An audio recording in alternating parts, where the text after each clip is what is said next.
Candi Borobudur didirikan di atas sebuah bukit di Desa Borobudur, Kabupaten Magelang, Jawa Tengah.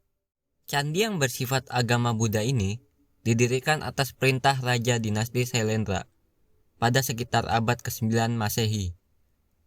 Para seniman Jawa kuno mempunyai gagasan cemerlang dalam hal memilih lokasi candi.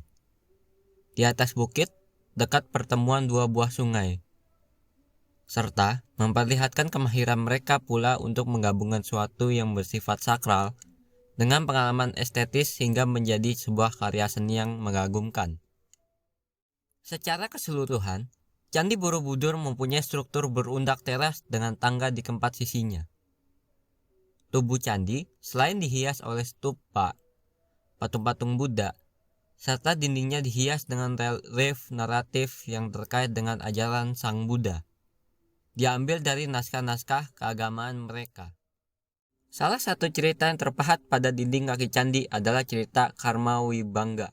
Karma Wibangga adalah paparan tentang alur atau gelombang kehidupan manusia sebagai akibat perilaku kehidupan yang lalu. Yang menarik perhatian adalah adegan tersebut menggambarkan kehidupan masyarakat Jawa kuno, serta berbagai tokoh agama yang memberi wejangan, melakukan tapa, dan sebagainya. Tidak semuanya tokoh pendeta Buddha, tetapi pendeta non-Buddha bahkan bertapa dengan jumlah yang tidak sedikit. Hal ini menggambarkan bahwa gambar yang ada di relief di Candi Borobudur merupakan kehidupan sehari-hari masyarakat Jawa kuno. Terlihat mereka sangat menghormati pendeta-pendeta lain di samping biksu, dan ternyata jumlah biksu pada adegan-adegan tersebut hanyalah setengah jumlah pendeta-pendeta Siwa dan petapa. Candi Borobudur adalah candi yang bersifat agama Buddha Mahayana, tetapi para senimannya tanpa ragu-ragu menggambarkan pendeta selain biksu pada adegan-adegannya. Selain pada relief candi, toleransi keagamaan juga dibuktikan oleh sisa-sisa temuan candi di sekitar Candi Borobudur. Karena terdapat banyak sisa-sisa candi Siwa yang ada di sekitar Candi Borobudur. Berdasarkan kedua bukti tersebut, membuktikan bahwa besar toleransi beragama Raja-Raja Sailendra.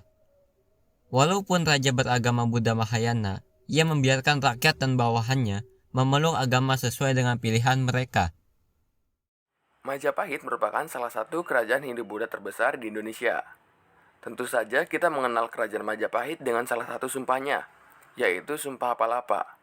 Sumpah Palapa merupakan sumpah yang disampaikan oleh Pati Gajah Mada yang isinya adalah sumpah untuk mempersatukan wilayah Nusantara di bawah hegemoni ataupun pemerintahan Majapahit.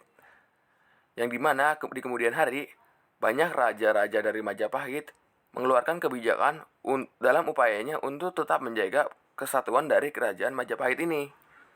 Tidak terkecuali kebijakan dalam bidang agama ataupun yang berhubungan dengan multikulturalisme. Banyak sekali bukti-bukti multikulturalisme di kerajaan Majapahit. Beberapa di antaranya yaitu, yang pertama adalah di Majapahit terdapat multi agama, yang dimana agama dengan penganut terbanyaknya adalah agama Siwa dari Siwa Siddhanta yang merupakan Hindu, dan juga agama Buddha dari Buddha Mahayana. Meskipun kebanyakan dari kerajaan Majapahit menganut ke agama Siwa, namun mereka pun tetap mengangkat banyak pejabat-pejabat tinggi dari agama Buddha juga. Selain itu, terdapat juga sebuah pejabat tinggi yang menangani hukum dan kehidupan beragama, yaitu ada dua. Yang pertama ada Dharma Diaksaring Kasaiwan yang mengatur agama Siwa, dan juga Dharma Diaksaring Kasogatan yang mengatur agama Buddha. Hal ini menunjukkan bahwa kerajaan Majapahit pada saat itu tidak memilih pejabat berdasarkan agamanya, dan juga mereka mengangkat pejabat yang dimana tujuannya untuk mengurusi agama-agama tertentu. Jadi Majapahit bisa dibilang peduli dengan keberadaan penganut-penganut agama yang ada di kerajaan Majapahit pada saat itu. Selain itu, kerajaan Majapahit juga dikenal dengan pengaturan wilayahnya. Pengaturan wilayah yang dimaksud di sini adalah pada saat itu di wilayah Majapahit diatur berupa wilayah penyebaran agama, di mana di daerah sebelah timur Majapahit disediakan untuk para biksu yang merupakan dari agama Buddha, sedangkan di sebelah barat disediakan untuk pendeta dari Siwa. Jadi bisa dibilang pengaturan ini bertujuan supaya penyebaran agama kedua agama tersebut bisa disebarkan secara baik dan harmonis sehingga tidak saling mengganggu satu sama lainnya. Selain itu, di Kerajaan Majapahit juga diatur mengenai tempat upara bersaji atau melakukan ritual keagamaan di kompleks istana, di mana raja beserta keluarganya datang bersama-sama secara teratur, di mana di tempat tersebut terdapat berbagai upacara untuk agama Siwa, Buddha, dan tempat upacara bersaji lainnya. Jadi bisa dibilang Kerajaan Majapahit juga menyediakan tempat upacara ataupun tempat sembahyang untuk berbagai agama. Lalu bukti lain yang menunjukkan Kerajaan Majapahit dengan multikulturalismenya adalah yaitu pada masa pemerintahan Hayam Wuruk bermunculan banyak pusat-pusat pendidikan agama yang dikelola oleh para resi, yang dimana tempat pendidikan agama tersebut dikenal dengan mandala atau kadewugaran, yang dimana letaknya ini biasanya berada di lereng-lereng gunung, terutama di lereng Gunung Penanggungan, lereng Gunung Arjuna, Welirang, Wilis, Lawu, dan tempat-tempat yang terpencil lainnya.